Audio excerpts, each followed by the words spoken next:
রহমাতুল্লাহ আলাইহির সাথে দেখা করার জন্য যাচ্ছেন। আমাদের হুজুর, আমাদের মুর্শিদ আমাদেরকে পাঠিয়েছেন আপনাকে রিসিপশন করার জন্য।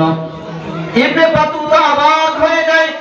টেলিফোন নাই, মোবাইল নাই, কিছু নাই, চিঠি পাঠাইলাম না, কোন মাধ্যমে আমি শাহজালাল রহমাতুল্লাহ আলাইহিকে আমার আসার খবর দিলাম না, তিনি কেমনে জানলো? এই ব্যক্তিরা বলো, হুজুররা বলো, তোমাদের শায়েখ কিভাবে বুঝতে পারলো আমি তার সাক্ষাতে যাচ্ছি? ওরা বলে, হুজুর আপনি তো জানেন না শাহজালাল মুজাদ্দাদ ইয়ামানি রহমাতুল্লাহ আলাইহি এমন ব্যক্তিত্ব, এমন মহান আল্লাহর ওলি, যিনি কাশফের মাধ্যমে কোন ব্যক্তি কোথায় কি করতেছেন সেই সমস্ত খবর উনি বলে ফেলে। সুবহানাল্লাহ। ওনাকে নিয়ে চলতে লাগলো 2 দিন পার হয়ে যায়।